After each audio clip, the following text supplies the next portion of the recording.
الصلاة والسلام على أشرف الأنبياء والمرسلين وخاتم النبيين سيدنا ومولانا على رسوله الكريم وأهل بيته الطيبين الطاهرين المعصومين المظلومين. أما بعد، قال الله تبارك وتعالى في كتابه المجيد وفرقانه الحميد: بسم الله الرحمن الرحيم. إنما يريد الله ليذهب عنكم الرجس أهل البيت ويطهركم تطهيرا. اللهم صل.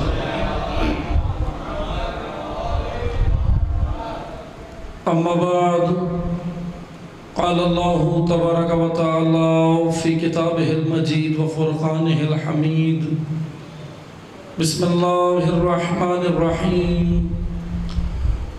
فاقم وجهك للدين حنيفا فطرة الله التي فطر الناس عليها لا تبديل لخلق الله ذلك الدين القيم ولكن أكثر الناس لا يعلمون. صدق الله العلی العظیم. درود پڑھیے محمد و آل محمد. اللہم صل. شکر گزار ہیں خداوند تبارک و تعالیٰ کے، اللہ تعالیٰ نے ہم سب کو ذکر نبی و آل نبی میں آنے کی، ذکر نبی و آل نبی کا اہتمام کرنے کی اور ذکر نبی و آل نبی آ کر پڑھنے کی، ذکر کو کرنے کی اللہ نے ہم سب کو یہ توفیق عطا فرمائی ہے. ہم سب اس سعادت پر، اس توفیق پر بارگاہ الہی میں شکر گزار ہیں. عشرہ اربعین کی 5ویں مجلس ہے. خدا کے لطف و کرم سے مجالس جاری ہیں اور موضوع گفتگو توفیق الہی سے آپ کی خدمت میں جو بیان ہو رہا ہے، اسلام دین کامل، ولایت قلعہ اسلام. طالب علمانہ چند باتیں ہم نے گزشتہ مجالس میں آپ کی خدمت میں پیش کی کہ دین اسلام ایک جامع، واضح، روشن اور کامل دین ہے، ایک غالب دین ہے، ایک قیم دین ہے، استقامت والا دین ہے، اور یہی وہ دین ہے جو ہمیں خدا تک پہنچاتا ہے. یہی وہ طریق، یہی وہ راستہ ہے جو ہمیں یعنی عبد کو معبود سے ملاتا ہے. معبود تک کی رسائی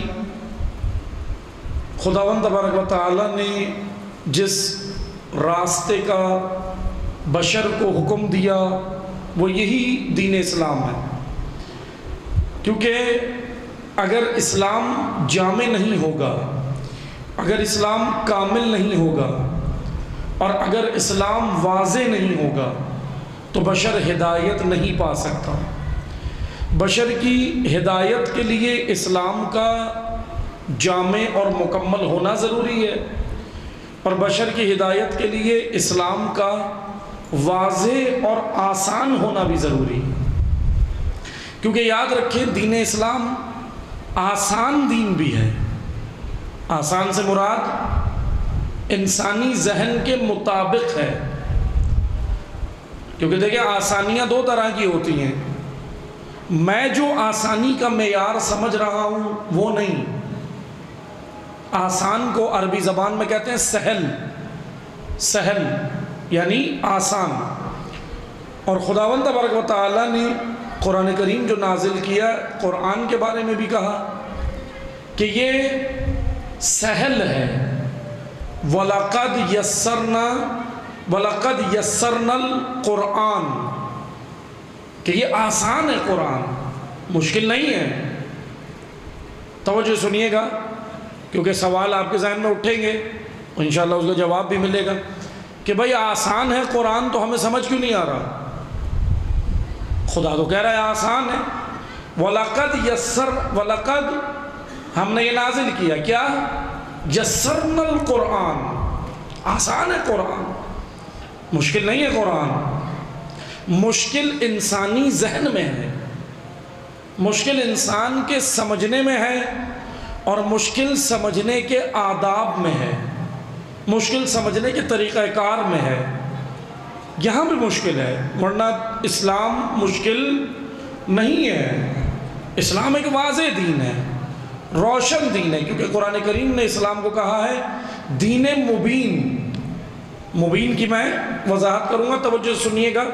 عربی زبان کا لفظ ہے، اور میں گزشتہ مجالس میں کہہ چکا ہوں کہ عربی زبان بڑی وسیع زبان ہے. لفظ ہے مبین، کہ یہ دین مبین ہے. مبین، مبین عربی زبان میں کہتے ہیں آسان ترجمے کے مطابق واضح، روشن، یعنی ایسا واضح کہ جس کے اندر کوئی گول مول چیزیں نہیں ہیں، گول مول باتیں نہیں ہیں. لفظ مبین کے مقابلے میں عربی زبان میں لفظ ہے ابہام، اس کا اپوزٹ ہے بالکل مبین کا. مبین کہتے ہیں آسان، مبین کہتے ہیں واضح، مبین کہتے ہیں روشن. جیسے ہم کہتے ہیں نا عام بول چال میں، آپ کہتے ہیں نا کہ بھئی آپ کی گفتگو واضح نہیں ہے. واضح سے مراد یہ ہے کہ ہمیں آپ کے مطالب سمجھ نہیں آ رہے، تو آپ ذرا اپنی گفتگو کو نیچے لائیں، یعنی نیچے آ جائیں. جیسے میں ممبر پہ بیٹھا ہوں، آپ کو اگر گفتگو سمجھ نہ آئے تو کیا کہیں گے کہ مولانا صاحب ذرا نیچے آ جائیں. تو نیچے آنے سے مراد کیا ہے؟ میں ممبر سے اتر جاؤں؟ نہیں، نیچے آنے سے مراد ہے گفتگو کا لیول نیچے لائیں، گفتگو کا لیول اس سطح پہ لائیں کہ عام انسان کو سمجھ آئے، یعنی اس معیار کے مطابق گفتگو. تو عزیزان محترم، اسلام اتنا آسان ہے کہ عام بندوں کے لیے ہے. اب جیسے بعض لوگ کہہ دیتے ہیں نا کہ بھئی دین، ہم لوگ تو سمجھتے ہیں ہمارے معاشرے میں یہ کہ دین صرف علماء کے لیے، مولانا عمل کرے، مولانا جتنے بھی دین میں احکامات ہیں نا، وہ ہم کیا سمجھتے ہیں؟ وہ سمجھتے ہیں صرف مولوی کے لیے. جہاں دین نے قناعت کا حکم دیا کہ مقنعہ ڈالو اپنی ضرورتوں پہ. قناعت کسے کہتے ہیں؟ قناعت کا سادہ سا معنی اردو زبان میں اکتفا، کسی چیز پہ اکتفا کر لینا. لیکن قناعت کا واضح معنی یہ ہے کہ مقنعہ ڈالنا. مقنعہ، خواتین پہنتی ہیں نا مقنعہ، عربی زبان کا لفظ ہے. مقنعے کو مقنعہ کیوں کہتے ہیں؟ کیونکہ مقنعہ وہ کپڑا ہوتا ہے جس سے ان کا سر ڈھانپ دیا جاتا، چھپ جاتا ہے. ایسی چیز کہ جو چھپانے کے لیے ہو اسے عربی زبان میں مقنعہ کہتے ہیں، مقنعہ. اور اسی لفظ مقنعہ سے قناعت ہے. قناعت یعنی اپنی ضرورتوں پہ پردہ ڈالنا، جس کو آسان زبان میں کہتے ہیں سفید پوش. سفید پوش بننا، بالکل ایسا نہیں بن جانا کہ ہر کسی کو گاتے پھرنا کہ آج تو میرے گھر میں آٹا نہیں ہے، آج تو چینی نہیں ہے، آج تو یہ نہیں ہے. ہوتے ہیں نا بعض لوگ بس گاتے پھرتے ہیں، ان کو موقع چاہیے. بعض ایسے ہوتے ہیں کہ گفتگو ہو رہی ہو کسی اور موضوع پہ، وہ گھما کے لے آتے ہیں، کہتے ہیں جی وہ آپ کی بات صحیح ہے. ہاں وہ دن آپ کسی دن کی بات کر رہے ہو کہ جی فلاں دن کی، مثلا موضوع کوئی اور ہو، آپ کہیں جی اس دن فلاں دن یہ کام ہوا تھا، وہ آپ یاد کچھ اور دلا رہے ہو. وہ کہے گا ہاں وہ جس دن میرے گھر میں راشن بھی نہیں تھا آپ لائے تھے، وہ جس دن میرے گھر میں ذرا پریشانی تھی. تو نہیں، یہ گناہ ہے، یہ گناہ ہے. اپنی ضرورتوں کو اس طرح عیاں کرنا، اپنی ضرورتوں کو خدا کے علاوہ مخلوق کے سامنے گانا گناہ ہے، گناہ ہے. منع کیا ہے، معصومین نے منع کیا ہے. روایات میں ہے کہ مومن کو حق نہیں بنتا کہ اپنی عزت نفس کو مجروح کروائے. روایات میں کہ اپنی عزت نفس کا خیال رکھیں، کیونکہ سب سے بڑھ کر عزت نفس ہے. اور مومن کی عزت نفس، سنیں گے روایت، میں روایت کے جملے کہہ رہا ہوں. مولا علی فرماتے ہیں مومن کا احترام، مومن کی حرمت کعبے سے بڑھ کر ہے. شاید توجہ نہیں کی، جملہ بہت دقیق ہے، سمجھنے والا. مومن کا احترام، مومن کی عزت کعبے سے بڑھ کر ہے. مومن کا تقدس، ایسے مومن کی بے حرمتی نہیں کرنی چاہیے. مومنین آپس میں بے حرمتی نہ کریں. مومن کی حرمت کعبے سے بڑھ کر ہے. کعبے کا کتنا احترام ہے، کتنا احترام ہے. تو مولا علی کہہ رہے ہیں اس سے بڑھ کر ایک مومن کا احترام ہے، ایک مومن کی تکریم، ایک مومن کی تعظیم، ایک مومن کا مقام و مرتبہ.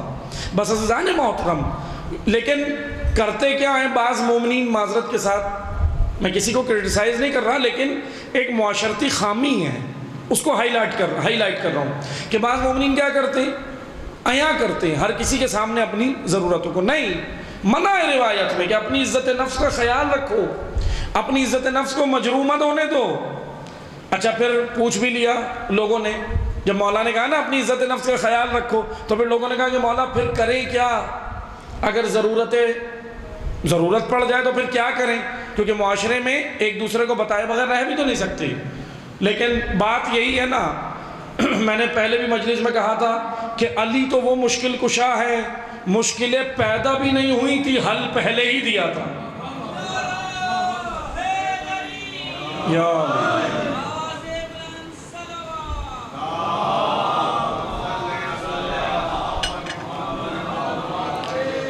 بھائی حل مولا نے دیا ہے، لیکن مسئلہ یہ ہے کہ ہم مولا کی طرف رجوع نہیں کرتے، ہم رجوع نہیں کر رہے، ورنہ حل ہے. امام سے پوچھا مولا یہ بتائیں اگر اپنی مسائل لوگوں سے ڈسکس کیے بغیر، بتائے بغیر پتہ کیسے چلے گا ہماری ضرورتیں پوری کیسے ہوں گی؟ تو پھر بھی امام نے جواب دیا، کہنے لگے کہ سنو، اگر ایسا وقت مومن پہ آ جائے کہ بتائے بغیر چارہ نہ ہو، یعنی پہلا امام نے سب سے پہلے ترجیح یہ دی کہ اول تو نہ بتائے، کوشش کرے، خوددار بنے، عفیف بنے، پاک دامن بنے، خود کوشش کرے. اول تو پہلا کام یہ کرے کہ نہ بتائے. اور اگر ایسا وقت آ جائے کہ بتائے بغیر چارہ بھی نہ ہو تو مولا فرماتے ہیں اپنی ضرورتیں کسی کریم کو بتانا، لئیم کو مت بتانا. کسی لئیم صفت آدمی کو مت بتانا، کسی کریم کو بتانا. کریم وہ ہوگا جو مدد تو کرے گا لیکن سب سے پہلے تیری عزت کا خیال رکھے گا. لیکن لئیم تمہاری عزت نفس مجروح کر دے گا. لئیم کی علامت جگہ جگہ بیٹھ کے گائے گا، جگہ جگہ بیٹھ کے سنائے گا، ارے میں نے تو اس کو یہ دیا تھا، میں نے تو یہ کیا، میں نے تو یہ کیا، میں یہ سب سے بڑی بیماری ہے معذرت کے ساتھ ہمارے معاشرے میں کہ میں نے یہ کیا، میں نے یہ کیا، میں نے یہ کیا. نہیں، اللہ نے قرآن میں ادب سکھایا کہ ہم نے یہ کیا. خدا کچھ اور سکھا رہا ہے ہمیں، کیا کہا؟ انما یرید اللہ، ہم یہ ارادہ رکھتے ہیں. حالانکہ اس ذات کو تو میں زیب دیتا ہے، وہ تو لائق ہے میں کے، لیکن پھر بھی اس ذات نے قرآن میں کیسا ادب بیان کیا، کیونکہ خدا ہمیں سکھا رہا ہے کہ یہ میں نکالو، یہ انانیت نکالو. تم نے کیا کیا؟ یہ جو میں کہتا ہوں نا میں نے یہ کیا، میں نے یہ ادارہ بنایا، میں نے یہ فلاں مسجد بنا دی، میں نے امام بارگاہ بنا دیا، میں نے عزاخانہ بنا دیا، میں نے مجلس کی. خدا اسی میں کو مارنے کے لیے عبادتیں رکھی ہیں، اسی میں کو مارنے کے لیے مجلس رکھی ہے کہ بھائی آپ نے نہیں کیا. بہترین انسان وہ ہے جس کے جملے یہ ہوں گے، اگر حقیقتاً معرفت کے ساتھ کہے گا، اگر اس کے ہاتھ سے کوئی کام ہو گیا تو وہ یہ نہیں کہتا میں نے کیا، وہ کہتا ہے اللہ نے کروا لیا، میں اس قابل نہیں تھا. یہ سعادت مجھے ملی ہے عزیزان محترم، یہ میں بڑی خطرناک ہے. اس لیے اسلام یہ چاہتا ہے یہ میں نکالو اندر سے، یہ میں نکالو، کیونکہ یہ میں ہمیں کچھ نہیں کرنے دے رہی، میں ہمیں ملنے نہیں دے رہی، میں ہمیں کہیں بیٹھنے نہیں دے رہی، میں ہمیں اتحاد نہیں کرنے دے رہی. یہ میں تو ہے. نظریاتی اختلافات اپنی جگہ نظریہ، لیکن معذرت کے ساتھ ابھی ذرا آپ اگر ریشو نکالیں نا، صرف میں تشیع کی بات کر رہا ہوں باہر کی نہیں، ریشو نکالیں. کوئی مثلا مائنڈ سائنس کا ماہر، سوشل علوم کا ماہر، مائنڈ سائنس کا ماہر کوئی جائے اور تشیع میں جتنے گروپس ہیں سب کا ریشو نکالے. ایک بھی ایسا نہیں آئے گا، ایک بھی ایسا نظر نہیں آئے گا جو نظریاتی بنیادوں پہ اختلاف ہوگا، میں کی بنا پہ اختلاف کر کے بیٹھے، یہ میں ہے، میں کیسے اس کی طرف چلا جاؤں، میں یہ کیسے کر لوں، میں یہ کہاں کر لوں۔ بس عزیزان محترم، مومن وہ نہیں ہوتا۔ مومن کون ہوتا؟ آئیں آ کر دیکھیں، مومن کے لیے روایات ہی بڑی عظیم اور عالی شان ہے۔ اسلام ایک جامع دین ہے۔ اسلام یہ میں نکالنے کے لیے جانتے ہو کیا کہہ رہا ہے؟ فَأَقِمْ وَجْهَكَ لِلدِّينِ حَنِيفًا، اپنا رخ اللہ کے دین کی جانب کرو، مکمل اس دین کی جانب مڑ جاؤ جو کامل دین ہے۔ اب آپ توجہ سے سنیے گا، ایک آیت میں آج ایک آیت کا اور سہارا لوں گا، توجہ سنیے گا، سورہ مبارکہ بقرہ کی 208 نمبر آیت ہے، 208 پڑھنی ہے آپ نے، گھر جا کے میں صرف وضاحت کروں گا۔ اس سے پہلے ایک اور آیت ہے 207 وہ مشہور آیت ہے، آپ نے سنی ہے، وَمَن يَشْتَرِي، ہے بعض مردوں میں ایسے بھی ہیں، بعض لوگوں میں ایسے بھی ہیں جو اپنی مرضی بیچ کر اللہ کی مرضی خریدتے ہیں، مرضات اللہ نفس ابتغاء، کہ جو وہ لوگ ہیں جو اللہ کی مرضی لے لیتے ہیں۔ 207 نمبر آیت یہ ہے۔ اچھا 208 نمبر آیت، اچھا ایک بات اور سنیے گا، توجہ سنیے گا، جہاں مولا کے فضائل کی آیتیں ہیں نا قرآن میں، بڑا خوبصورت قانون رکھا ہے اللہ نے، جہاں مولا علی کے فضائل کی آیتیں ہیں نا، وہیں نیچے ان کے پیروکاروں کے لیے عمل کی آیتیں بھی ہیں۔ لیکن معذرت کے ساتھ میں نے کہا نا، آدھا آدھا دین، جو کام معذرت کے ساتھ بنو امیہ نے کیا وہی کام آج یہاں سے ہونے لگا۔ مطلب کا دین ممبر سے، باقی سب سائیڈ پہ۔ امام حسین یہی کہہ رہے تھے، دین تمہاری زبانوں کا ذائقہ ہے، نو کے زبان پہ رکھتے ہو، جتنا تمہارے لیے ضروری ہو لیتے ہو، اور اس کے بعد دین پر آنچ آئے، قلت دیانون، دیندار بہت کم ہوتے ہیں۔ اس کی بنیادی وجہ یہی ہے کہ اب کیا ہوا، یہاں سے مثلا معذرت کے ساتھ آدھی روایتیں، آدھی آیتیں، آیت کا سیاق و سباق نہیں پتا، معذرت کے ساتھ بعض ایسے لوگ ہیں ممبروں پہ، آیت کا سیاق و سباق نہیں پتا، آ کے وہ اس کی تشریح کر رہے ہیں، عربی نہیں پتا، عربی کے قاعدے نہیں پتا، عربی گرامر نہیں پتا، عربی کے اصول نہیں پتا، مفسر قرآن، اللہ اکبر، قرآن کے ساتھ ظلم، مفسر لفظ تفسیر نہیں پتا ہوگا، معذرت کے ساتھ لفظ تفسیر، تفسیر کے کتنے قسمیں ہیں، تفسیر کے کتنے درجات ہیں۔ تفسیر قرآن نازل ہونے سے پہلے، اسلام نازل ہونے سے پہلے، رسول اللہ کے آنے سے پہلے لفظ تفسیر کہاں استعمال ہوتا تھا، کہاں سے اسٹرگل کرتا ہوا یہ لفظ آیا؟ الفاظوں کی ہجرت ہوتی ہے، جیسے انسان ہجرت کرتے ہیں نا ایک مقام سے دوسرے مقام پہ، انسان جیسے مہاجر ہوتے ہیں، ایک مقام سے دوسرے مقام جانا، ہجرت کرنا، الفاظ بھی مہاجر ہیں، الفاظوں کی بھی ہجرت ہوتی ہے۔ بس میں آپ کو زیادہ ان پیچیدہ موضوعات میں نہیں لے جانا چاہتا، کیونکہ ہم نے شروع میں کہا وَلَقَدْ يَسَّرْنَا الْقُرْآنَ، قرآن آسان ہے۔ آئیں آ کر دیکھیں کیوں یہ مسائل ہو رہے ہیں، کیونکہ آدھی چیزیں، من پسند چیزیں، اچھا باقی کیوں نہیں بتا رہے؟ معذرت کے ساتھ میں کسی کو کرٹیسائز نہیں کر رہا، ایک جنرل بات کر رہا ہوں کہ مکمل چیز کیوں نہیں بتا رہے، کیونکہ مشکل یہ ہے کہ اگر بتا دی تو جب اتریں گے تو آپ ہی پکڑ لیں گے کہ جو آپ نے سنایا اس پہ تو خود بھی نہیں ہے بھائی، اس پہ تو آپ خود بھی نہیں، جو آپ نے ممبر سے سنایا اس پہ تو خود بھی نہیں چل رہے۔ تو بنیادی وجہ یہی ہے کہ اسی لیے تو کہا گیا نا روایات میں کہ ممبر پر وہی آئے جو بات تقویٰ ہو، یعنی عمل بھی ہو۔ اگر بغیر عمل کے ممبر پہ آئے گا تو پھر وہ آپ کو آدھا دین دے گا، آدھا من پسند، بنو امیہ کی طرح۔ بنو امیہ نے کتنا نکالا دین، آئیں تاریخ شاہد ہے، تاریخ گواہ ہے، تاریخ کہہ رہی ہے بنو امیہ نے من پسند چیزیں نکالی اسلام سے، من پسند نکالی، اور پھر ان کو بھی گول مول کیا، ان میں بھی تحریفات کی، بات کچھ تھی اور کچھ کی، اس طرح تحریفات کی۔ تاریخ ہے نا کہ 4000 زر پرست، زر خرید، 4000 درباروں میں دربار پرست علماء رکھے، 4000 بنو امیہ نے، جن کا کام صرف حدیثیں گڑنا تھا، جن کا کام صرف حدیثوں میں تبدیلی، رد و بدل کرنا اور لا کر رسول اللہ کے نام سے پیش کرنا۔ اچھا اس کام سے توجہ سنیے گا، تشیع میں بھی یہ داخل ہوئی، ایسا نہیں ہے کہ تشیع میں جتنی حدیثیں ساری درست ہیں، نہیں، اس کو کہا جاتا ہے اصطلاح میں، علماء کی اصطلاح میں اس کو کہا جاتا ہے اسرائیلیات۔ اسرائیلیات جانتے ہیں کیا ہیں؟ اسرائیلیات یہ ہیں کہ وہ جو، توجہ سے سنیے گا، یہ جانتے ہیں کام کیسے ہوا؟ میں تھوڑی سی تاریخ بتاتا ہوں جوانوں بچوں کے لیے، کیسے رسول اللہ کے نام سے حدیثیں گڑی گئیں، کیسے گڑی گئیں۔ بنو امیہ بعد میں آئے، کام پہلے ہی شروع ہو گیا تھا، لیکن بنو امیہ نے بہت زیادہ کیا۔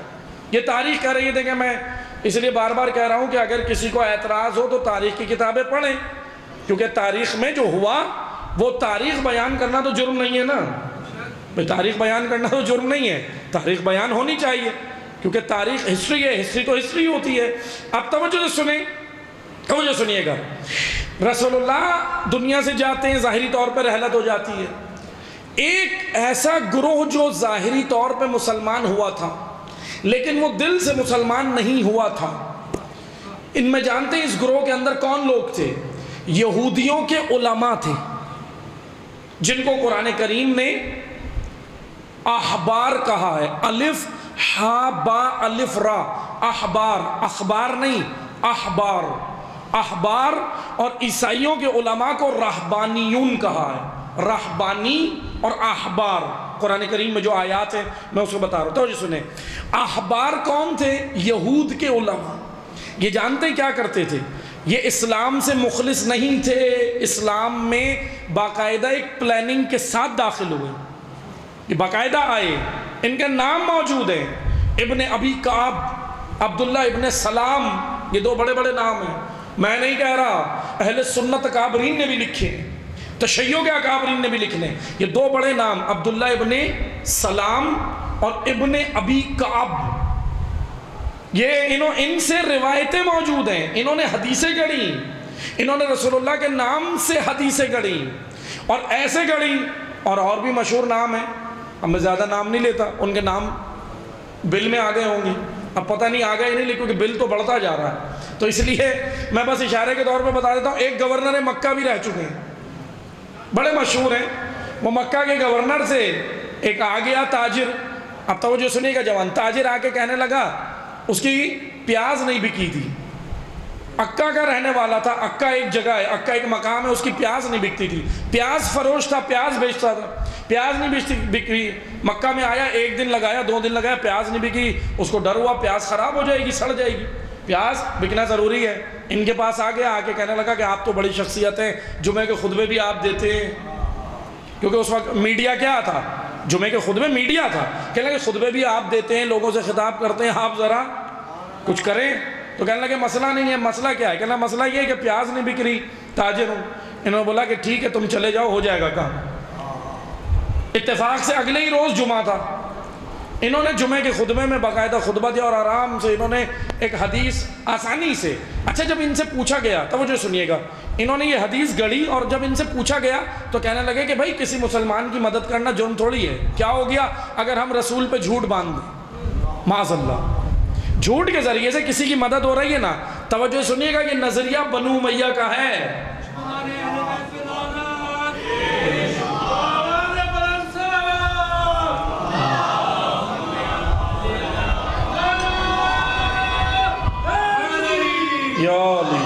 اب توجہ سنیں، یہ جو نظریہ آج نہیں، تشیع یاد رکھے، آپ کے اندر بھی آگئے نتیجے، بھائی جھوٹ بول کے مومن کی مدد کرنے میں کیا ہے؟ جھوٹ بول کے، جھوٹ کا سہارا لے کے، تو آئیں آ کر اپنے مولا سے پوچھیں۔ نہج البلاغہ میں علی کہتے ہیں کہ حق کی تبلیغ حق کے ذریعے کرو، باطل کا سہارا بھی مت لو، باطل کا سہارا نہیں، حق کی تبلیغ، حق کی ترویج حق کے ذریعے۔ بس آپ توجہ سنیں، انہوں نے کہا کہ بھئی جھوٹ بولنے میں کیا ہے، رسول اللہ کے نام سے اگر ہم نے ایک حدیث گڑھ دی تو اس میں کیا ہے، کسی مسلمان کی مدد ہو گئی، اچھا کام ہے، ظاہری طور پہ تو اچھا لگ رہا ہے نا، ہمیں بھی تو اچھا لگ رہا ہے ظاہری طور پہ، لیکن ہم ظاہر بین لوگ ہیں، ہم ظاہر بین لوگ ہیں، اور معصومین لانگ ٹرم پلاننگ کرتے ہیں، ان کے ذہن میں حکمت ہوتی ہے، ہم تو چھوٹی چھوٹی پلاننگ کرتے ہیں، ہم کہتے ہیں چلو یہ کام ہو گیا تو کیا ہے، یہ کام ہو گیا تو کیا ہے، فلاں دن ہم نے خوشی کے دن اگر غم منا لیا تو کیا ہے، توجہ سنیے گا، مولا ہی کا تو غم ہے، خوشی کے دن غم منا لیا تو کیا ہے، نہیں، بہت کچھ ہے. بات غم کی نہیں ہو رہی، بات معصوم کی اطاعت کی ہے. خوشی میں خوشی، غم میں غم ہے. کیونکہ آج اگر آپ یہ رسم ڈال دو گے 50 سال بعد وہ خوشی کا دن عاشور بن جائے گا. یہ رسمیں ایسی تو ڈلتی ہیں نا. کیا ہوتا ہے رسمیں؟ بات سے بات نکل رہی ہے لیکن میں باقی وضاحت اگلی مجلسوں میں کروں گا.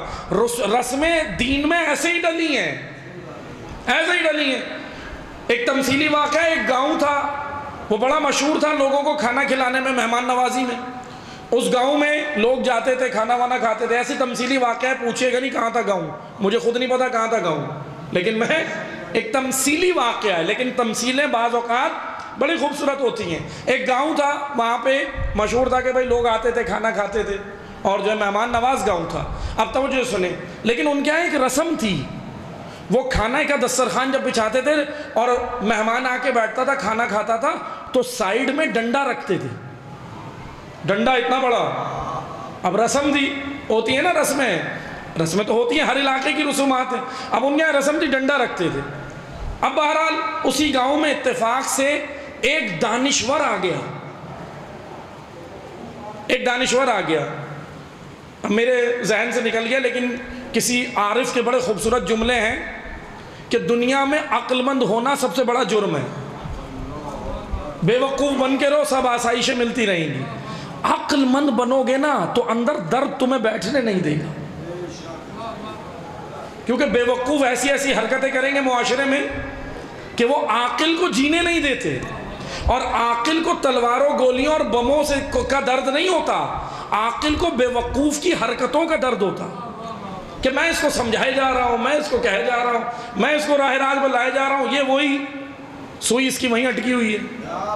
احمق. اسی لیے احمقوں سے مولا علی نے بھی پناہ مانگی، مولا سے. حتیٰ کہ روایات میں ہیں، چھٹے امام کہتے ہیں کہ احمق کی صحبت میں بھی نہیں بیٹھو، گیدرنگ میں نہیں بیٹھو. وہ تمہیں کیا کرے گا، نقصان کیا ہوگا؟ وہ تمہیں فائدہ بھی پہنچانا چاہے گا، عقل نہیں ہے، نقصان ہی دے جائے گا.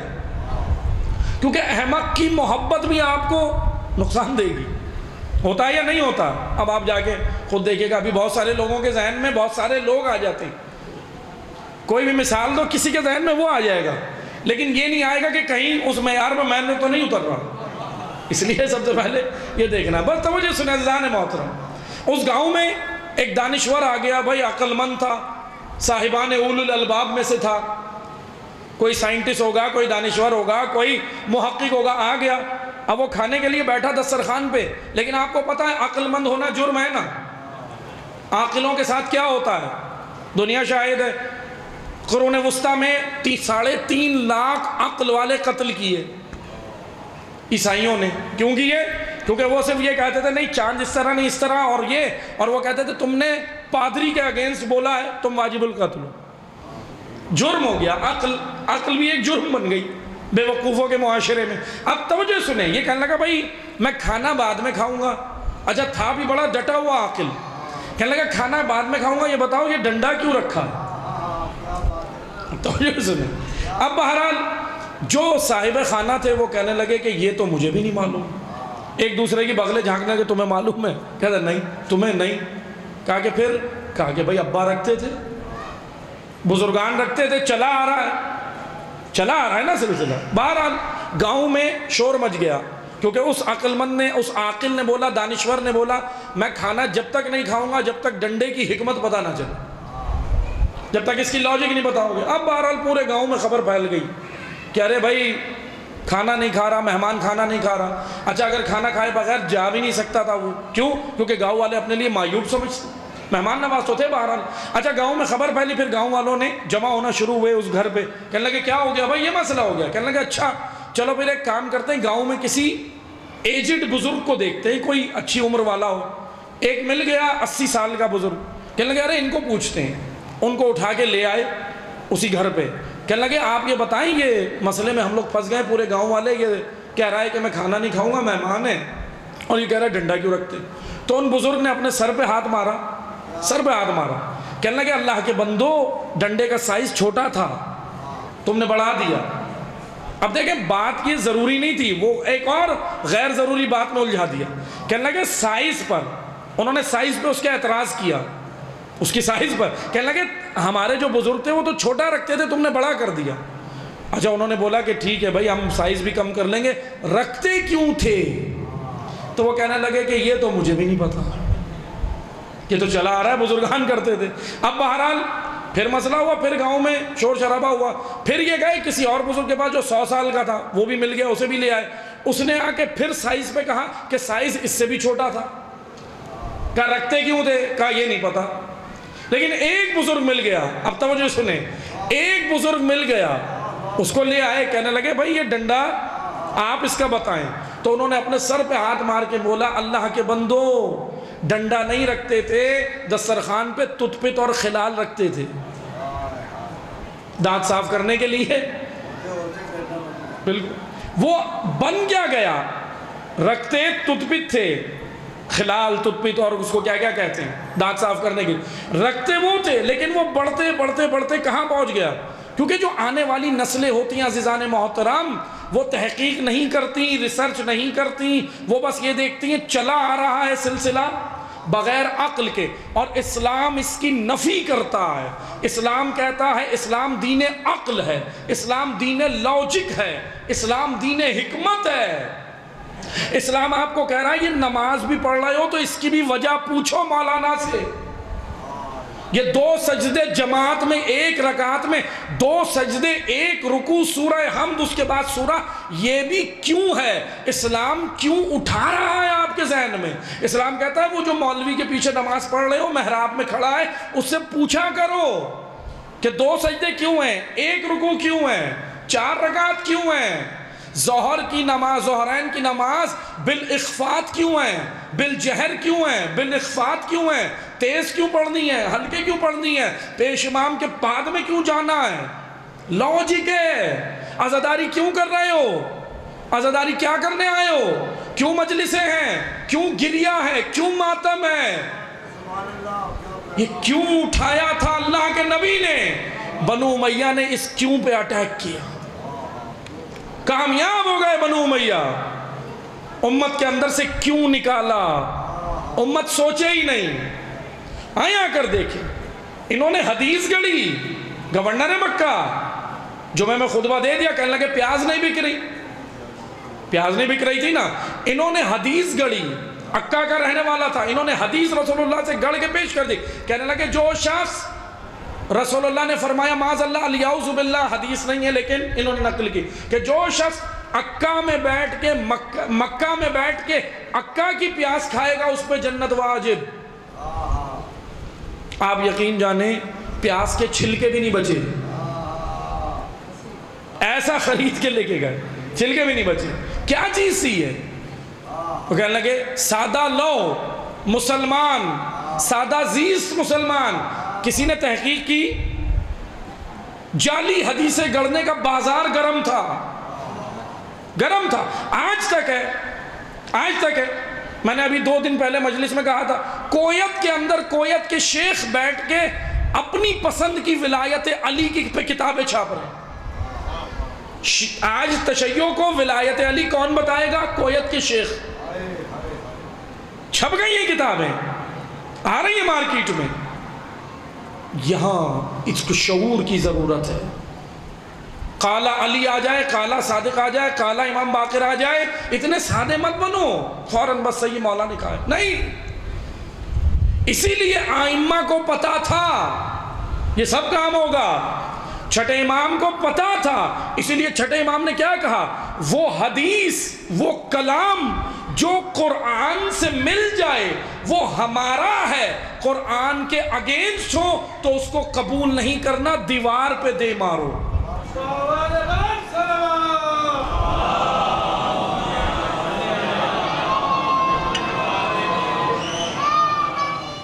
یا بس عزیزان محترم، اسلام دین اطاعت ہے، لیکن میں کل انشاءاللہ وضاحت کروں گا اطاعت اور اندھی تقلید میں فرق ہے۔ توجہ ہے آپ کی؟ اندھی تقلید شخصیت پرست بناتی ہے، اطاعت خدا تک لے جاتی ہے۔ اندھی تقلید نہیں، اطاعت۔ معصوم نے بھی یہ نہیں کہا کہ ہماری بھی اندھی تقلید کرو، نہیں کہا گا بلکہ مستند روایات میں یہ ہے کہ ایک جگہ تو چوتھے امام علی ابن الحسین زین العابدین علیہ السلام، اللہم صلی علی محمد و آل محمد، شعور دے رہے ہیں قوم کو، عقل دے رہے ہیں، کہہ رہے ہیں سنو ہم سے محبت، احبونا حب الاسلام، چوتھے امام کے جملے ہیں، توجہ سنیں، احبونا ہم اہل بیت سے محبت، حب الاسلام اللہ کی خاطر ہم سے محبت کرو، ولا تحبون حب الاسنام ہم سے محبت بتوں والی مت کرو، بتوں والی نہیں، ہمیں پوجو مت، ہماری پرستش مت کرو۔ میں کہہ رہا ہوں یہ چوتھے امام کہہ رہے ہیں ہماری پرستش مت کرو، ہمیں پوجو نہیں، لا تحبون حب الاسنام، وہ اسنام صنم کی جگہ ہے، صنم بتوں کو کہتے ہیں، ہم سے بتوں والی محبت نہیں، ہم سے اللہ کی خاطر کرو کیونکہ ہم اس کے نمائندے ہیں، اللہ کی خاطر کرو، یہ اطاعت۔ اگر اطاعت نہیں ہوگی تو کیا ہوگا؟ آئیں آ کر دیکھیں قرآن کریم کیا کہہ رہا ہے، بس میں لے آ رہا ہوں آپ کو سمیٹتا ہوا گفتگو، کہ قرآن میں سورہ مبارکہ بقرہ کی 207ویں آیت ابھی میں نے پڑھی کہ جس میں کیا کہا جا رہا ہے، یہ وہ لوگ ہیں جو اپنا نفس بیچ دیتے ہیں اللہ کی خاطر، یہ وہ لوگ ہیں جو اپنا نفس اللہ کے لیے بیچ دیتے ہیں۔ اگلی آیت کیا کہہ رہی ہے؟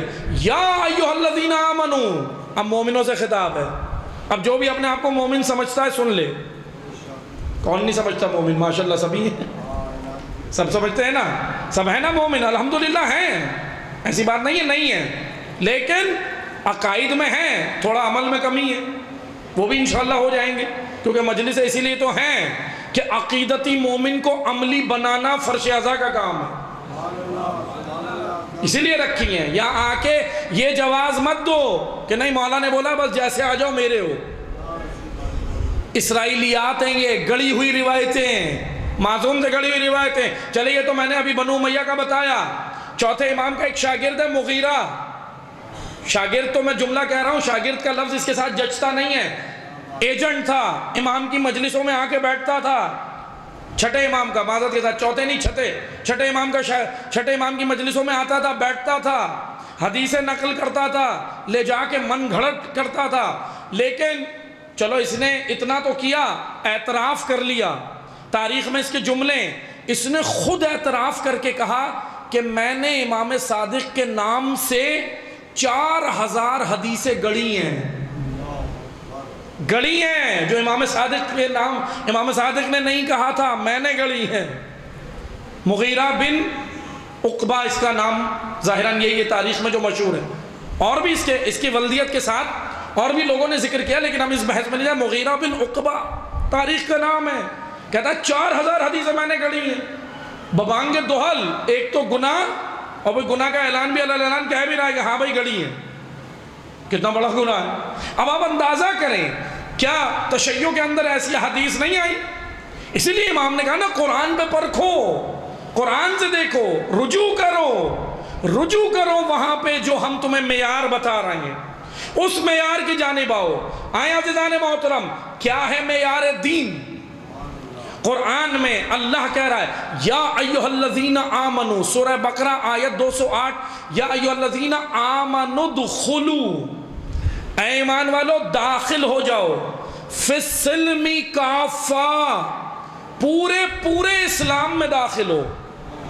آیت دیکھیں بڑی عجیب ہے، کافہ، کافہ ڈنڈے والی کاف کے ساتھ، کافہ کہتے ہیں مکمل، پورے، آدھے ادھورے نہیں، نیم نیم ہوتا ہے نا کام، نیم حکیم خطرہ جان، نیم ملا خطرہ ایمان، لیکن معذرت سے ہم بھی چاہتے ہیں کہ ہم نیم مومن بن گئے بس کافی ہے، نہیں، نیم نہیں چاہتا خدا، نیم نہیں چاہتے علی بھی مانگ رہے ہیں یا ایھا الذین آمنوا ادخلوا فی السلم کافہ، اے ایمان والو داخل ہو جاؤ، اے مومنو داخل ہو جاؤ، مکمل اسلام میں آ جاؤ۔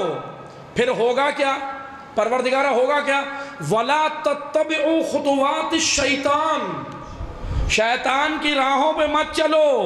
خطوات خط کی جمع ہے، خط راستے کو کہتے ہیں، ایک راستہ۔ خطوات شیطان کی خطوط ہیں، یعنی کہ بہت ساری راہیں، شیطان کی بہت ساری راہیں ہیں، شیطان کی راہوں پہ مت چلو۔ انہو لکم عدو مبین، وہ تمہارا کھلا دشمن ہے، عدو مبین۔ ابھی میں نے وضاحت شروع میں کی، دین مبین، وہ بھی کھلا دشمن ہے، دین بھی کھلا ہے، لیکن تم داخل ہو جاؤ۔ اب آئیں آ کر اس آیت کو راوی کہتا ہے، میں حضرت امام محمد باقر علیہ السلام کی خدمت میں پہنچا ہوں۔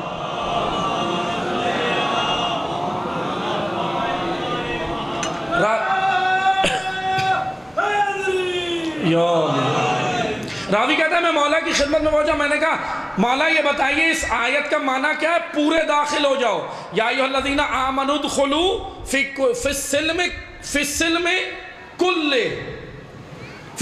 السلم کافہ، پورے داخل ہو جاؤ، پورے۔ کہا مولا اس آیت کا معنی کیا ہے، کس میں داخل ہو جاؤ؟ امام نے کہا یہ جو خدا کہہ رہا ہے فی السلم کافہ، اس سے مراد علی ابن ابی طالب کی ولایت ہے۔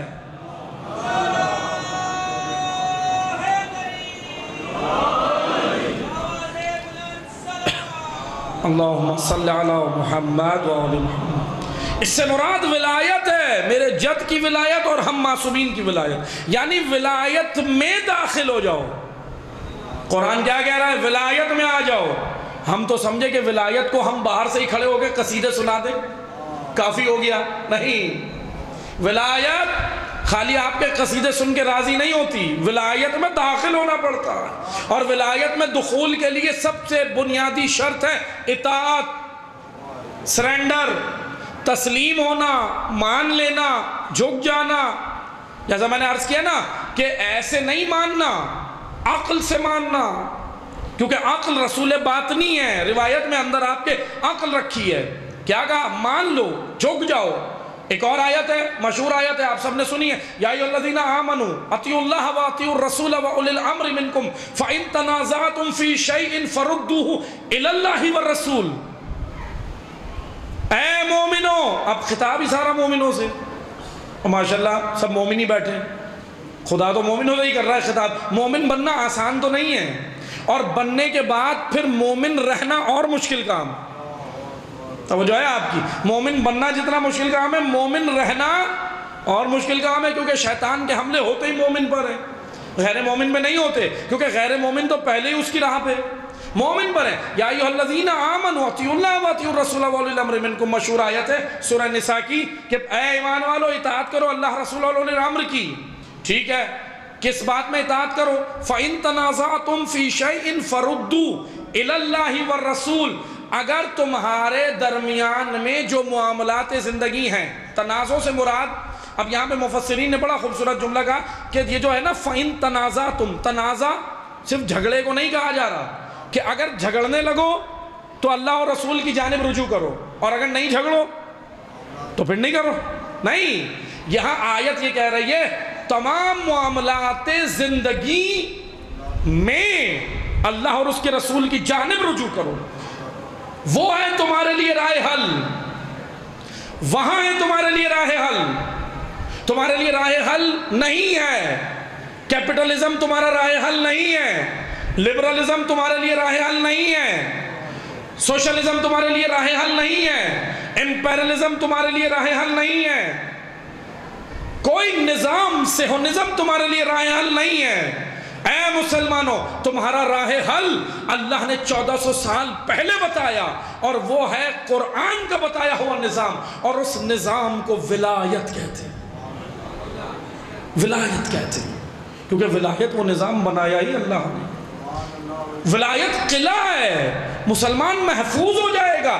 یا ایھا الذین آمنوا ادخلوا، جب اس قلعے میں داخل ہوں گے تو محفوظ ہو جاؤ گے، امن میں آ جاؤ گے، پھر تمہارے وجود پہ شیطان حملہ نہیں کرے گا۔ انہو لکم عدو مبین، بہت خطرناک ہے شیطان تمہارا دشمن، جو تم پہ حملے کرتا ہے، وسوسے ڈالتا ہے، لیکن اگر تم قلعہ ولایت میں آ گئے تم پہ حملہ نہیں ہوگا، گارنٹی دے رہا ہے خدا۔ لیکن شرط یہ کہ آؤ آؤ، آ کر دیکھو، انفرادی طور پر بھی ولایت میں داخل ہو، بحیثیت قوم بھی قلعہ ولایت میں ہو، as a nation, as a قوم ولایت میں ہو۔ اچھا عزیزان محترم توجہ سنیں، ولایت میں نہ آنے سے ہوا کیا؟ ولایت میں نہ آنے سے کیا ہوا؟ دیکھ لیں آپ تاریخ ہے، اللہ کے رسول ولایت دے کے گئے، نہیں آئے، اس نظام میں نہیں آئے۔ آج تک مسلمان ذلیل و رسوا کیوں ہو رہے ہیں؟ کیوں خوار ہو رہے ہیں؟ کیا وجہ ہے کہ اللہ اور رسول کی جانب فَإِن تَنَازَعْتُمْ فِي شَيْءٍ فَرُدُّوا، رجوع نہیں کیا، ارتد نہیں کیا اللہ اور رسول کی جانب، اس سے ہوا کیا؟ آج تک دیکھ لیں، جب نہیں کیا لیکن معصومین اپنا فریضہ ادا کرتے رہے، وہ لوگوں کو حق کی جانب لاتے رہے۔ یہاں کر دیکھیں 60 ہجری آ جاتی ہے، حسین ابن علی مدینہ چھوڑ دیتے ہیں، مکہ آ جاتے ہیں، مکہ سے نکلتے ہیں کربلا آ جاتے ہیں۔ کس لیے آئے حسین؟ کربلا اللہ اور رسول کی جانب امت کو پلٹانے کے لیے، وہ امت جو اللہ اور رسول کی جانب سے نکل گئی تھی پلٹانے کے لیے ہے۔ لیکن مجھے آپ بتائیں، کربلا ختم ہو گئی، جنگ کربلا ختم، دیٹس آل، معاملہ ختم؟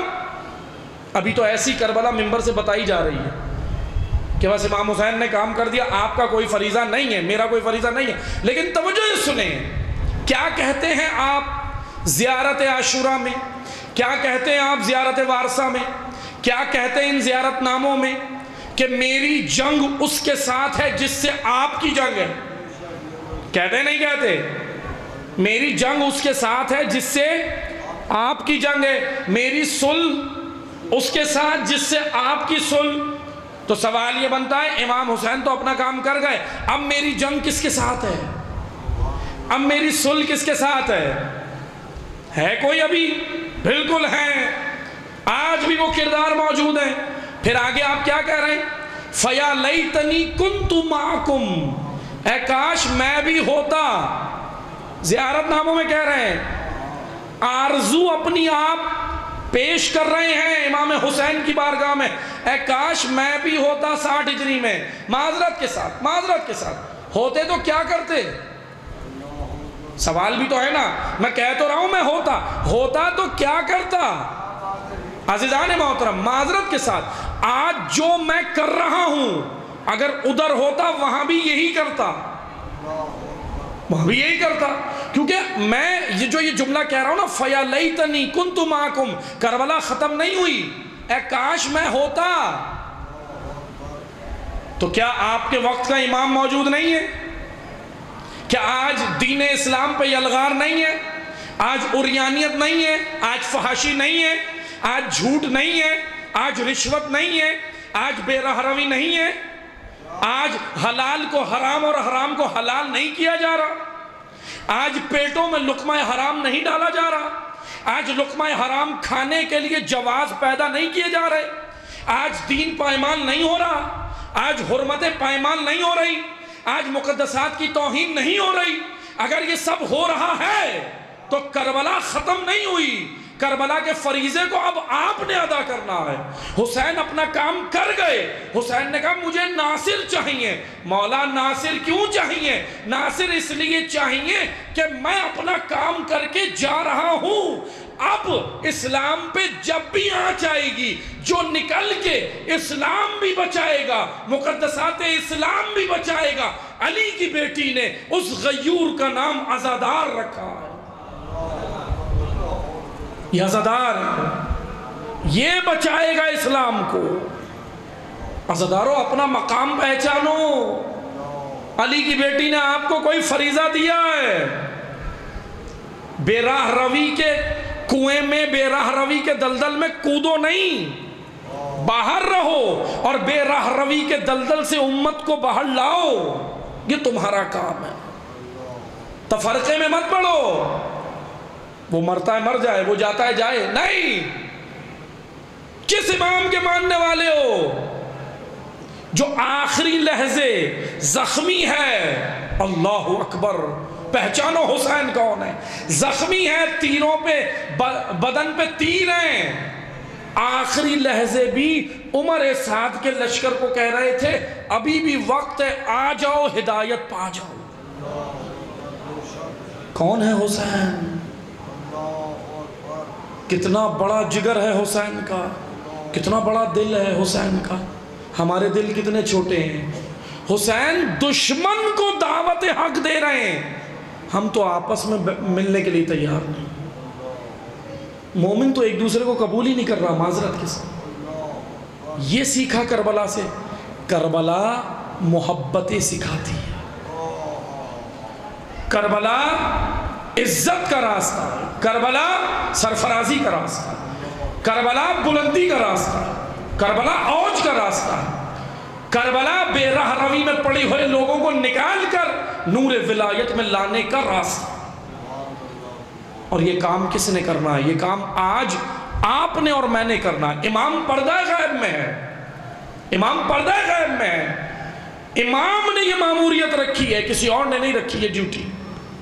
آج ایسا دین بتایا جا رہا ہے ممبروں سے، نہ مسلم زماں کوئی ہے، نہ آج کا حر کوئی ہے، نہ آج کا کوئی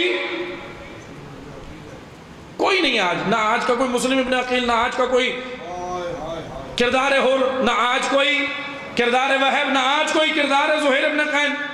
تو بھائی آپ بتا دو معذرت کے ساتھ، ہم یہ نہیں بنے تو کیا بنے؟ پھر کیا معاذ اللہ شمر بنے، خولی بنے؟ پھر تو یہ کردار بچتے ہیں۔ اس لیے جوانوں کو ایسا دین نہیں پڑھاؤ۔ زیارت ناموں میں ہمیں یہ سکھایا جا رہا ہے کہ کربلا میں امام حسین نے ایک جنگ کا آغاز کیا ہے۔ اس جنگ کا اختتام جب ہوگا جب وہ آئے گا جو پردہ غیب میں، جنگ کا اختتام جب ہوگا۔ لیکن اس راہ میں کون آئے گا؟ ہو گئی گفتگو تمام، سنو عزیزانو۔ اس راہ میں وہ آئے گا جو غیرت مند ہوگا، جس کے وجود میں غیرت باقی ہوگی، جو معاشرے کا درد سمجھتا ہوگا۔ آج لادینیت پھیلائی جا رہی ہے، لادینیت کو کون روک سکتا ہے؟ وہی روک سکتا ہے جو دین سمجھے گا، اور جو دین سمجھے گا وہ عزادار ہے، آپ ہیں۔ آپ کو یہ فریضہ دیا ہے۔ ابھی موضوع نہیں ہے میرا، ورنہ خطبہ فدق میں بھی بی بی جب مسجد نبوی میں کھڑی ہو کے خطاب کر رہی تھی، آپ کو کہہ رہی تھی، مجھے، آپ کو، ہر نسل کو کہہ رہی تھی کہ اللہ نے تمہیں دین کا امین بنایا ہے، امانت دار بنایا ہے، تمہیں دین کا مبلغ بنایا ہے، تمہیں دین پہنچانے والا بنایا ہے اللہ نے۔ بی بی یہ معصومین کو جملے نہیں کہہ رہی تھی، وہ تو اپنا فریضہ معصومین ادا کر رہے تھے، ہر معصوم نے کیا۔ بی بی مجھے اور آپ کو بھی کہہ رہی تھی۔ لیکن اگر متی نہ ملیں تو جانتے ہو کیا ہوتا ہے؟ محب تھے عبداللہ ابن عباس، محب حسین، عبداللہ ابن متی یادوی محبت بھی کرتا تھا، عبید اللہ ابن حر جعفی محب حسین، فرزدق شاعر محب حسین۔ لیکن یہ سب اگر اتنے محب ہو تو کربلا کیوں نہیں آئے؟ امام نے تمہیں تو دعوت بھی دی تھی، یہ تو وہ نام میں لے رہا ہوں جن کو امام حسین نے دعوت بھی دی تھی، لیکن نہیں آئے۔ کیونکہ محبت کربلا، خالی محبت کربلا نہیں لاتی، اطاعت کربلا لے جاتی ہے، اطاعت لے کے جاتی ہے۔ عزادارو، محبت، صرف محبت پر اگر ہم نے اکتفا کر لیا نا کہ میں محب ہوں، تو بس پھر محب بن کے گزر جاؤ گے۔ مطیع بنو، مطیع۔ محب مکہ میں بیٹھے رہے، محب کوفہ میں بیٹھے رہے، محب بصرہ میں بیٹھے رہے، محب مدائن میں بیٹھے رہے، محب یمن میں بیٹھے رہے، لیکن اگر آئے تو مطیع حسین آئے، مطیع حسین آئے۔ ان مطیع حسین میں ایک علی اکبر ہے، ان مطیع حسین میں علی اصغر ہے، 6 مہینے کا بچہ، ان مطیع حسین میں ابو الفضل عباس ہے، اور ان مطیع حسین میں وہ ہے جس کے گلے میں توق ڈال دیا گیا۔ اطاعت آسان نہیں۔ ان مطیع حسین میں وہ ہے کہ اپنی رضا دے دی، دین پہ آنچ نہیں آنے دی۔ اجرکم اللہ، سلام ہے بنت علی پر، سلام ہے علی کی بیٹی پر۔ ان مطیع حسین میں ام رباب ہے، ان مطیع حسین میں ام لیلہ ہے، ان مطیع حسین میں ام کلثوم ہے۔ ہمارا سلام ہے پاکیزہ خواتین پر کربلا کی، پاکیزہ کرداروں پر ہمارا سلام ہے عزیزان۔ یہ ہیں مطیع، اطاعت کے درجے پر تھے، اطاعت کے درجے پر تھے۔ یا ایھا الذین آمنوا ادخلوا، یہ داخل ہو گئے، یہ مکمل اطاعت میں داخل تھے۔ باقی لوگ مکمل داخل نہیں ہوئے، جو آدھا داخل ہو آدھا نہ ہونا، وہ بھی امام کی اطاعت نہیں کر پاتا، وہ کشمکش میں رہتا ہے، وہ کنفیوز ہو جاتا ہے، وہ کہتا ہے حسین کا ساتھ دوں گا تو دنیا جائے گی، حسین کا ساتھ نہیں دوں گا تو دین جائے گا، تو پھر یہ درمیان سے راستہ نکال لیتا ہے۔ میں انشاءاللہ کل بیان کروں گا کہ یہ درمیانی راستہ کتنا خطرناک ہے۔ عبید اللہ ابن حر جوفی نے یہ درمیان کا راستہ نکالا تھا کہ نہ حسین کا ساتھ دو نہ یزید کا، خاموش بیٹھ جاؤ۔ یہ بھی نجات یافتہ لوگ نہیں ہیں، بس عزادارو۔ کربلا کی عظیم مائیں ہیں مطیع حسین، اور ان میں ایک نام ہے زینب بنت علی۔ بھائی سے بہت محبت تھی، فطری محبت تھی، بھائی سے بہت محبت تھی، لیکن یاد رکھو اللہ کی محبت غالب تھی، اللہ کی محبت غالب تھی۔ کربلا آتی ہے بھائی کے ساتھ، کیا بچانے آ رہی ہیں؟ کیا بچانے آ رہی ہیں؟ ولایت بچانے آئی ہیں۔ ولایت ہی تو بچائی نا کربلا میں، نظام ولایت نا، جو امت بھول رہی تھی، اسی نظام ولایت کو بتانے علی کی بیٹی کربلا آئی۔ بھیا کے بدن کے ٹکڑوں پہ آ کے وعدہ کرتی ہے، اجرکم اللہ۔ آپ نے جملہ سن لیا، سجاد دیکھ کے رو رہے تھے، اجرکم اللہ۔ عزادارو، گریے کا حق جیسے بنتا ہے نا، ایسے کرنا، جیسے بوڑھی ماں جوان بیٹے پہ روتی، حق بنتا ہے حسین پہ رونے کا۔ سننا عزادارو، سننا عزادارو، میں انشاءاللہ آئندہ مجالس میں تذکرہ کروں گا۔ ایک بہن وہ ہے جو خراسان آئی ہے، بھائی کی محبت میں خراسان آئی ہے، ایک بہن کربلا آ رہی ہے ساتھ۔ معصومہ قم پہ بھی ہمارا سلام، زینب کبریٰ پہ بھی ہمارا سلام، اجرکم اللہ۔ سننا عزادارو، گریہ کرنا، اولاد والے بیٹھے ہو، خدا آپ کا سایہ آپ کی اولاد پہ سلامت رکھیے، سیدہ آپ کے آنسوؤں کو قبول کرے۔ سننا عزادارو، سیدہ پرسہ لینے آئی ہے نا، لیکن سنو کہ کتنی عظیم ہے یہ ماں، کتنی عظیم ہے۔ جب آپ ایام فاطمیہ میں زہرا کی مجلس کرتے ہو نا، سیدہ کا پرسہ حسین کو دیتے ہو، سیدہ کا پرسہ علی کو دیتے ہو، سیدہ کا پرسہ امام زمانہ کو دیتے ہو، لیکن جب سیدہ پرسہ لینے آتی ہے نا حسین کا، تو یاد رکھو اتنی عظیم ہے کہ اپنا درد بھول کر حسین کا درد یاد ہے۔ کیا درد تھا سیدہ کو؟ ولایت کا دفاع آسان ہے؟ سنو، ولایت کے دفاع کے لیے سیدہ کی پسلیاں ٹوٹ گئی تھی، اجرکم اللہ۔ ولایت کے دفاع کے لیے بازار میں جانا پڑتا ہے۔ یا ایھا الذین آمنوا ادخلوا، داخل ہو جاؤ، اے ایمان والو داخل ہو جاؤ۔ ہو گئی علی کی بیٹی ولایت میں داخل، بچانے چلی ہے ولایت۔ آؤ عزادارو سنو، کون ہے یہ زینب؟ بھیا کے بدن کے ٹکڑوں پہ آئی 11 محرم کی صبح، اور ایک ایک بدن کے ٹکڑے کو اٹھا کے چومتی تھی، چوم چوم کے کہتی تھی، علی کے بیٹے، فاطمہ کے بیٹے، اے میرے ماں جایا، گھبرانا نہیں، تیری بہن سب سنبھالے گی، تیری بہن دین کو بھی سنبھالے گی، تیری بہن سجاد کو بھی سنبھالے گی، تیری بہن سکینہ کو بھی سنبھالے گی، اجرکم اللہ۔ سننا عزادارو، آ گیا بازار کا منظر، سنو گے؟ غیرت مند بیٹھے ہو، اگر میری مائیں بہنیں یہ آواز سن رہی ہیں تو یاد رکھو، اپنے پردے کی حفاظت کرو، اپنے پردے کی حفاظت کرو۔ سجاد کے لیے رونے کے لیے زینب کا پردہ کافی ہے، سید سجاد کو رونے کے لیے ام کلثوم کی ردا کافی ہے۔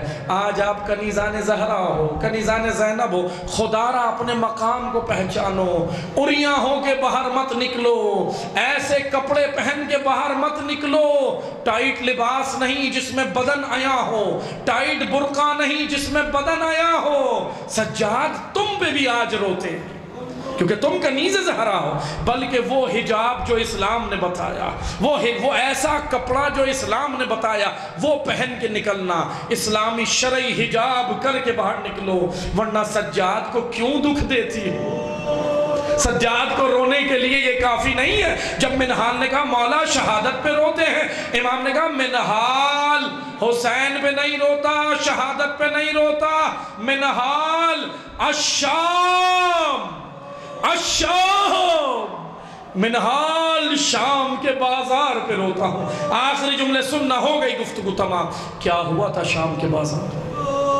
اجرکم اللہ، بس آخری جملے سننا۔ شام کا نام کیوں لیا امام نے؟ سننا زدارو، شام کا بازار جب قریب آنے لگا نا، غیرت مند بیٹھے ہو، خدا آپ کی غیرت سلامت رکھے، آپ کی غیرت سلامت رہے گی، آپ کی خواتین کا پردہ سلامت رہے گا، مرد کی غیرت مر جائے گی، عورت اریاں ہو جائے گی، آپ غیرت مند بیٹھے ہو، خدا آپ کی غیرت کو سلامت رکھے۔ سننا زدارو، جیسے ہی شام کا بازار قریب آیا، علی کی بیٹیوں کو، نبی زادیوں کو، سید زادیوں کو تھوڑی دیر روک دیا گیا، بازار سے پہلے روکا۔ سننا زدارو، بہت سخت مرحلہ ہے، بہت سخت مرحلہ ہے۔ جیسے ہی بازار کے پاس روکا نا، تو سنو گے کیا منظر تھا، دعا کرنا میں پڑھ دوں، سخت ہے مرحلہ۔ سید زادیاں چھاؤں میں بیٹھی تھی، علی کی بیٹیاں چھاؤں میں بیٹھی تھی، نبی کی ناموس چھاؤں میں بیٹھی تھی۔ جیسے ہی روک دیا گیا نا، سجاد قریب آئے، آ کے کہتے پھوپھی اماں جانتی ہیں ہمیں کیوں روکا ہے؟ کہنے لگی بیٹا سجاد مجھے نہیں معلوم، سجاد آپ بتاؤ کیوں روکا ہے؟ عزادارو سننا، سجاد کے جملے سننا، کہتے ہیں پھوپھی اماں ہمیں آرام کرانے نہیں روکا، بازار سجایا جا رہا ہے، شرابیوں کو بلایا ہے، مسخروں کا مجمع ہے، نامحرموں کا مجمع ہے۔ غیرت مند علی کی غیرت مند بیٹی نے آخری جملے سننا، خیور زینب نے بازار کا نام سنا، لرزنے لگی۔ 21 رمضان کی شب یاد آئی، بابا کے جملے یاد آئے۔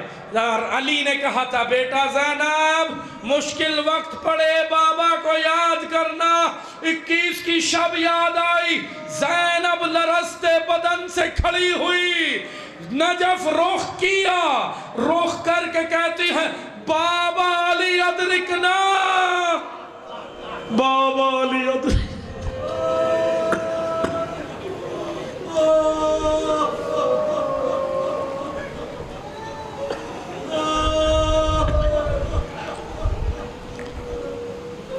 لعنت اللہ علی القوم الظالمین۔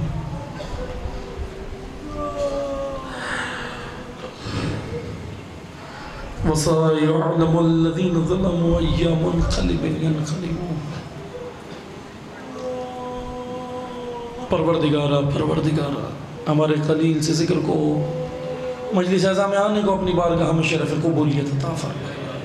پروردگارہ مقامات مقدسہ کی حفاظت فرمائے، علماء حق کی حفاظت فرما، حاضرین کی حفاظت فرما۔